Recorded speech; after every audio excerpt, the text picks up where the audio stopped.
Mr. Darko Beats.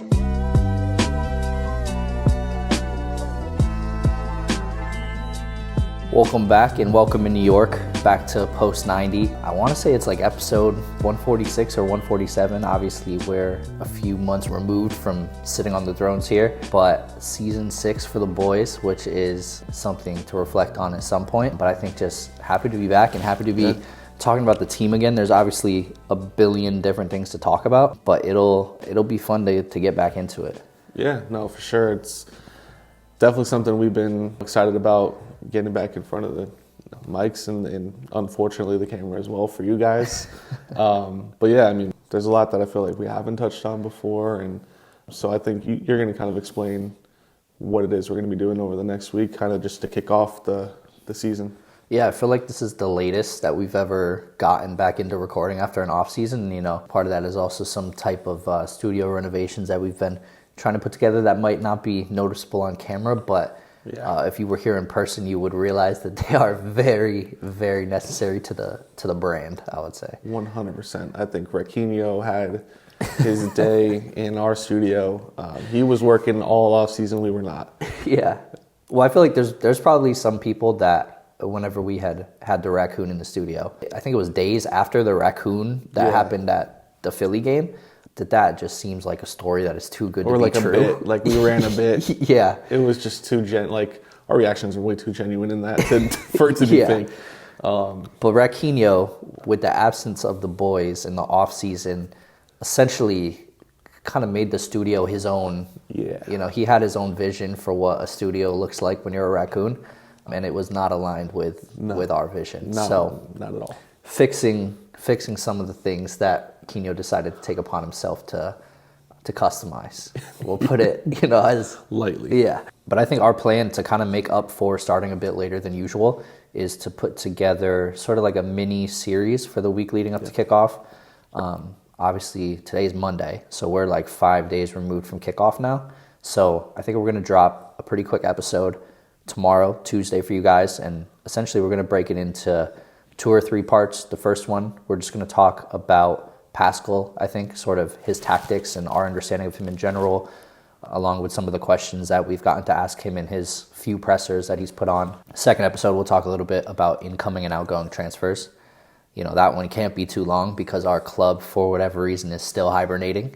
Yeah. And then the third one, maybe a little general outlook on the season. Maybe Blue Citio and Blue Balls release their over-unders, and we can, play around with that like we did last year. Yeah. But yeah, that's the plan. We'll try to keep them short. That way, each morning you can kind of pop it on and really, in this week leading up to kickoff, take everything in, not only from us, but from other pods too. And obviously those of you well ingrained in the NYCFC community would know we already went on Blue City Radio a week or 2 ago. So check that out too, because we shared, some preview thoughts of what you'll end up hearing throughout the course of this week from us. Yeah, and I think we went a little more in depth into like the preseason games and stuff like that, which, I don't know your stance on it, but maybe in the third part of the series we talk about that a little bit. But just generally, there's not a whole lot that either of us are really taking from preseason. Yeah, we'll probably touch on it a little bit more in the third part, just with the season overview, and talk about some of the guys that got goals and assists and, what we expect them to do for the rest of the year. But kicking this off for part one, the Pascal era is officially official. It's been official for a while now. We're the ones late to the party. But we've had the opportunity to listen to him and see, a bit of Pascal ball, if that's what we're going to call it. But what are your first impressions of the man that is Pascal? Yeah, I mean, I like, coming from a Nick Cushing-led team and being in those pressers and kind of seeing him, like you could tell he's very much a player's coach and stuff like that, and very much, wants vibes high for the team, whereas Pascal is like, not to say he's like anti-player, but he's very much pro-program. We're putting the best players forward. I'm not necessarily here to be your friend, although I'm sure they have their moments. Mm-hmm. Everything that you hear from him is like high intensity, going hard in practice. If you can't make it, you're not going to make it, plain and simple. And I think I like also the fact that he really doesn't do a lot of the coach speak. It's very much like you're going to get what he really thinks. He's not going to give you the corporate talk like Nick had. Nick could honestly do a TED talk on corporate manager speak, whereas Pascal, I feel like he just cuts right to the BS. Like, this is how it is. This is what I feel. Very direct and honest.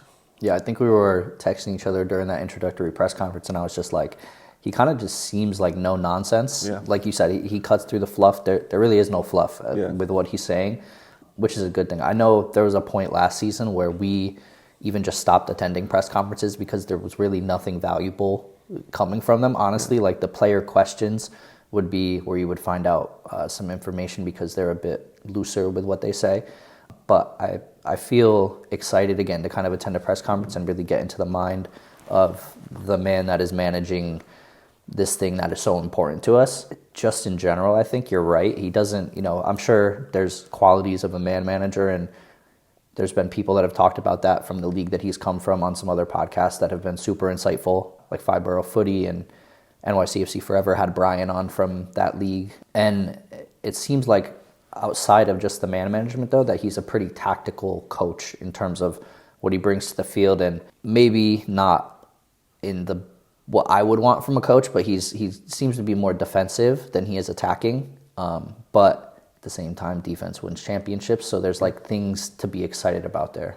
Well, I also think that he may be looking at the roster in general and just thinking like, this team is its weakest at defense, and so if we kind of set up our tactics to be defensive and we're able to lash out on the counter with, a guy like Julian Ojeda, Hannes will probably get there eventually, and Martinez, Moonsef, like these guys can really, when they're in form, nail you on the counter, and so there definitely is seemingly an emphasis on that, but like we've seen in the preseason, and we're not going to obviously put too much weight into it, but we've been able to be pretty dangerous on counters. One thing I've noticed, the biggest difference between Cushing Ball and Pascal is he's having his fullbacks underlap rather than overlap, which has created a goal. It's created a lot of chances.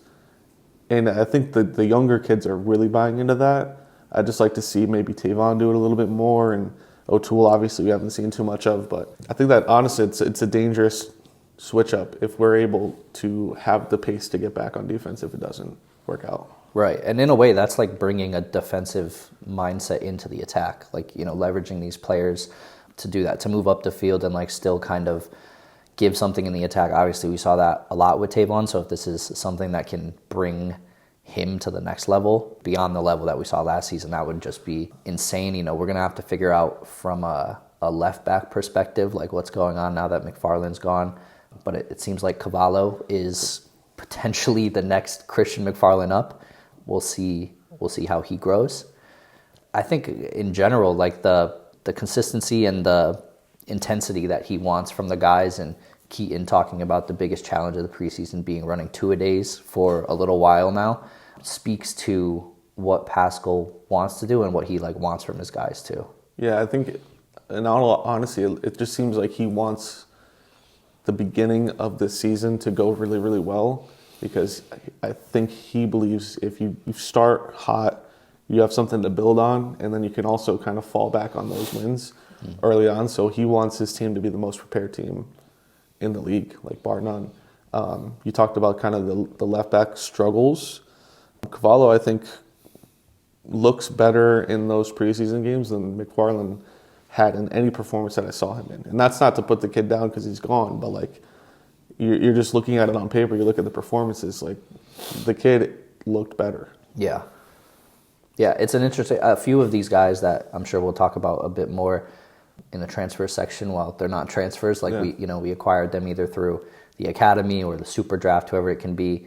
We'll talk a little bit about McCamey, I think, too, in that second part on Thursday. But the other thing with Pascal that relates to that is he has a super big emphasis on developing young players, which for a team like us, who I think we were the second youngest, if not the youngest team in the league last year, is kind of an invaluable talent that you can have as a manager, and obviously something that we as a club, and David Lee specifically talked about in his presser too, that we kind of went out searching for intentionally. So it'll be interesting to see what kind of situations he can put some of these players in and see whether they're going to succeed or crack under pressure. He already spoke pretty highly of Jonathan Shore, who manned the midfield with Keaton, I think, in at least one or two of our preseason games. So that's really all you can ask for out of a manager coming into a team that has the roster construction that we do. Yeah, and I think we're going to see a not a heavy dose, but a similar dose to like a Jovan, McFarland, that group of younger players from last season. I think this year it's going to be, Baera, Shore, and Cavallo are going to probably end up playing decent minutes for us, whether that's in the league or, another competition. I think there's almost no keeping them out of the lineup if they're going to play the way that they have. Yeah. And I think the emphasis on young players definitely shows, because even though Nick did use kids before in preseason, I don't think it was quite this heavy of a dose. No, I don't think so. And certainly not during the season. That was, not something that we saw at all. We kind of, he was more leveraging the signings that we had brought in, whether that was Alonso at the time or Augustine when he got kind of a run at the end of the season. So at this point, if it does feel like we probably won't be having anybody incoming before the season. Probably not. Well, there's the rumors about that Argentinian kid. Yeah. Who is like a 10, but yeah, we'll see. Even if signed, what degree can he be ready for the Miami game on Saturday? Yeah, you're probably looking at, Maxi is going to be the 10, realistically. And then the backup is maybe Maxi. Or not Maxi. Maximo. Not Maximo, Hannes. Oh, Hannes, okay. Yeah. Well, and that's the other thing with Pascal is he's tried a few different systems throughout the preseason. Obviously, for a moment in time before Alonso kind of shifted out to the left wing, there was a bit of a two-striker system up there between Alonso and Baki. And just the chemistry between those two guys, I think, was exciting and maybe unsuspected, just because it's nothing that we've seen. I mean, I don't know that we've ever truly ran a two-striker system at this club. Not for more than ever 20 minutes. Right. I think they 20 minutes at the end of a game, or maybe 10. Yeah, I think less. We talked about it on Blue City, the Leagues Cup last year. I think Jovan and Baki ran at the Red Bulls for the last 10 minutes of stoppage time, just begging for something to happen. Yeah. But that's the type of stuff that gets you excited, and it's things that we've all called for as fans. We talked about the two-striker system on a ton of episodes last year about, potentially running it out if we're going to have these guys that can't get it done by themselves. If you give them somebody to work off of, it could prove to be a good thing. Yeah, well, and I get that kind of goes to his game management and roster management, and from what we've seen, obviously, you can put however much weight you want into it because it's preseason, but he's tried a ton of different combinations up there with, having Alonso at the 9. He's had Alonso on the left wing. He's had Munsef at right wing. He's tried out a lot of things, and he's also not shy to pull people if he needs to, if he sees fit. He's plugging Julian in, plugging Ojeda in, bringing a spark to the team. Even though it's preseason, he still wants to bring that spark to go and win a game. Yep. Those are all things that I think maybe Cushing lacked a little bit. He lacked pulling the trigger on pulling guys out because maybe he didn't want to mess up personal relationships, whereas Pascal doesn't care at all. He doesn't have personal relationships. None at all. So he's if you're not producing, you're getting pulled. And that was one thing Brian from the league that Pascal came over from talked about with Fibro Footy specifically, was that he felt that potentially a weakness, but it can be seen as a strong point at times, was that Pascal at times may be quick to yank a player before they have time to build that chemistry. And it's kind of a catch-22 in a way, because I think our fans would agree with that strategy in some ways, because when somebody's playing like shit, you don't want them to, yeah, you will hear it from the fans. We will kind of endlessly drag them essentially until they start performing, or the coach has done something to remove them from giving us poor performances on the field. So that can be seen as a positive to some people. I think it'll kind of depend on a case-by-case basis whether or not we feel like that's the case. But I think you're right that one of the issues with Cushing last year was he waited too long. He wanted to die on the hill of some players that he personally enjoyed. And if that's something that Pascal does differently, right, it'll be a positive. Yeah, and I think one thing that he really harped on was that he felt that the team needed to be more consistent this year as opposed to last season. That a big issue with them was consistency, and consistency comes in having a lineup that's similar week in and week out, knowing who your 11 guys are, whereas that, we talked about it in the beginning of the season with Cushing and all the way towards the end of the season, like, what is the 11? Yeah. Like, it was playoff time, and we're sitting there like, all right, I think we might have found the 11 finally, and we still didn't at that point. One of our over-unders was how many different starting 11 lineups will we have, right, and the number we set was at like 15, something and we probably absurd. blew it out of the water. Yeah, and I mean, on this podcast, certainly the notoriety of Cushing tinkering is known through and through. Like, that is a thing. So it feels like that will probably be something that we don't have to deal with this year, hopefully, So have to see how it goes. I think the last thing that is exciting about him is, at least when it comes to attacking, although he appears a bit more defensive-minded, he's very aggressive, or he says he wants to be very aggressive, and that was seen a bit in preseason with the pressing. Maxi, even at the 10 in a preseason game, like 70th minute, is still up there, like chasing after their back line and doing what we always see from Maxi, him like ushering other players to get and cover the other men up there. So I think that's something that's been a part of our identity as a club forever, that high press. And obviously it got us a championship and it got Tati a golden boot. So if we can continue to do that, and we have the personnel, at least in Baki, who seemingly will run at a defense endlessly. We might not get goals for it, but like, he will put the pressure on them. So yeah, maybe if you have that Alonso out there, or Hannes, or maybe Malachi comes back. I heard Pascal calling him Mally, so I don't know. Nickname alert there. There might be some kind of personal relationship developing, which would be an amazing thing, because certainly us, but I think everybody in the fan base is very excited about the player that Malachi could be. So yeah, not to spoil anything, but that is pretty much a signing, if you think about it. It is. In New York City's front office will definitely tell you that's basically a signing, guys. Like, this guy getting healthy is a signing. So yeah, I don't know. To me, there's a ton to look forward to with him. I think, he's probably got a longer leash than I think a lot of managers have gotten in our end, just from the stuff that we've seen beforehand. Like, he earned the job. He's come in. He's got the right attitude. Mm-hmm. He's fixing a lot of the things that we were annoyed with before. And so now it's just, go and get the results. Yeah. I feel like that's all there is to say about Pascal. I think, all of us generally should approach it with cautious optimism, but definitely, like, optimism is a big part of that. Like you said, our FO loves leashes. Like, if you could find a longer leash, then I don't even know where I'm going with this. Essentially, like, they will just let a guy do what he wants to do until everybody in the known universe wants him gone. Yeah. And then they still will wait like 10 more weeks before they fire him. They'll wait a whole another season. Yeah. So he certainly has a runway to be successful. The club will give him that. Hopefully we address some kind of roster or purchasing in the summer.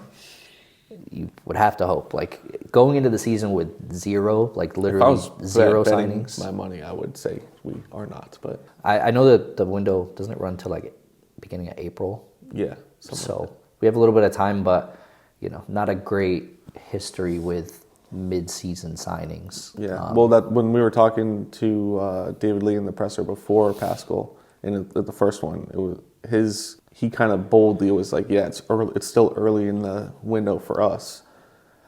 But like, the European one had closed already. So we're like, right. It's like the season has started. Like, we're very close to getting started. Yeah. But yeah, so that's probably going to do it for the Pascal preview. You'll see this on Tuesday per editor man. Yeah. And from there, we're going to obviously put together a transfer episode, go over incoming, outgoing, rumors, signings that aren't signings but feel like signings, all of that stuff, which you'll catch later in the week. Yeah. We'll give you a day to breathe, and then we'll drop the signing video on Thursday. and then the breathing is finished because there's a game Saturday, and then Friday, right before that, I guess we can put out a kind of a season preview about at least early season, what we think is going to happen. So look out for those two. Wherever you're listening to this now, obviously those ensuing parts will be there as well. So tap back in then and follow us on whatever platform you enjoy the most, because we're likely there. So thank you and peace. Yeah, see you guys. Peace. Produced by Mr. Darko Beats.